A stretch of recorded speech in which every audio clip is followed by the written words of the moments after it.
Salut les amoureux du ballon rond, on commence cette revue de presse en Angleterre avec la suite de la 28e journée en retard en Premier League et nous avons eu le droit à un remake de la demi-finale de FA Cup entre Brighton et Manchester United. Si les Red Devils s'étaient qualifiés au bout d'une séance de tir au but insoutenable il y a 10 jours, cette fois c'est Brighton qui s'est imposé 1-0 et là aussi ça s'est joué en fin de match sur penalty. Comme le reprend The Guardian sur sa une, Roberto De Zerbi, le coach des Seagulls, a déclaré « Il existe un dieu du football ».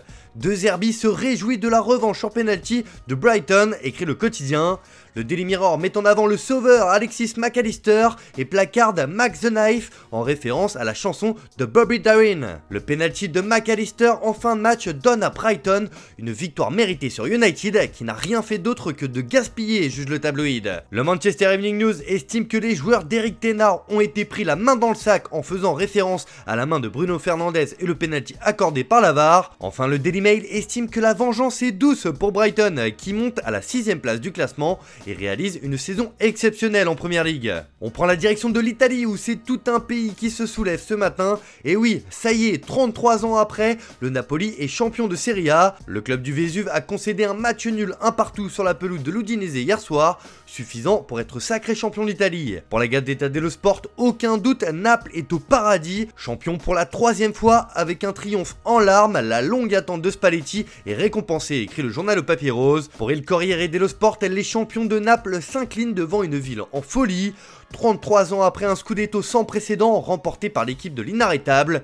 Tuttosport demande carrément à la légende du Napoli « Tu as vu ça Maradona ?» Sinon, c'est toute la presse italienne qui met en avant les célébrations et les scènes de joie des Napolitains, à l'image du Corriere della Sera, de la Repubblica ou encore d'Il Mattino qui demande à Naples de chanter. Et ce sacre historique fait la une dans toute l'Europe, même sur la une du journal L'Équipe qui placarde fortissimo. Grâce au 22e but de la saison en Serie A de Victor Osimhen, les Napolitains ont validé leur 3e titre d'Italie après ceux de 1987 et 1990.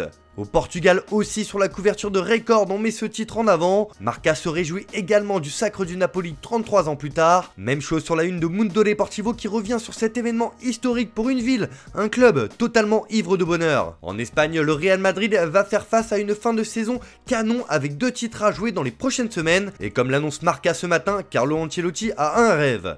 L'ancien coach du PSG ou encore de Chelsea a parfaitement réussi son comeback dans la capitale espagnole avec des titres majeurs la saison dernière comme la Ligue des Champions.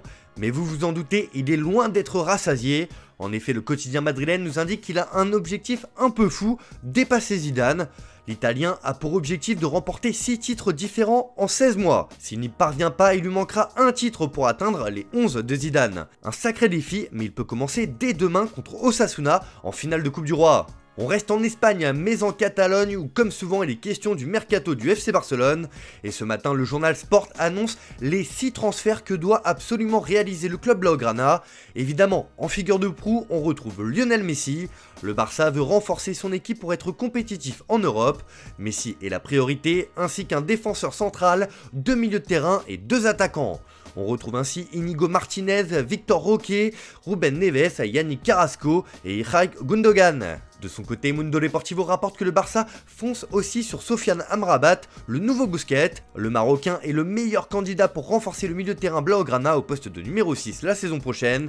Il allie physique et technique, il lui reste 1 an de contrat avec la Fiorentina, Xavi l'apprécie et il se battra pour le faire venir. Affaire à suivre. Allez, on reste dans le mercato, mais cette fois on va évoquer celui du Paris Saint-Germain. Et le journal L'Équipe se questionne sur sa une et maintenant Neymar. Après Lionel Messi, le meneur de jeu brésilien pourrait à son tour quitter le PSG cet été. La direction espère encore trouver une solution pour Neymar. Le joueur ne ferme plus autant de portes et il pourrait carrément être prêté avec option d'achat si un club accepte de le relancer.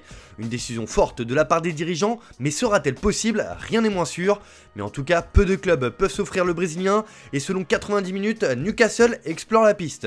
D'ailleurs, le milieu offensif s'est encore fait remarquer sur les réseaux sociaux. Encore une fois, c'est un de ces likes qui suscite la polémique. On savait que ses relations avec Kylian Mbappé étaient compliquées ces derniers mois. Et bien, ce n'est pas prêt de s'arranger. Le Brésilien a en effet liké une vidéo du compte OffiClear dans laquelle l'auteur de la vidéo charge le Bondinois. Cette équipe du PSG est la pire de ces dernières années. Pourquoi? Parce qu'ils ont renouvelé leur prince Mbappé pour un montant extraordinaire. Le même prince qui a provoqué l'élimination en Ligue des Champions, qui avait Une passe facile pour Neymar, mais a fait une passe au gardien contre le Bayern.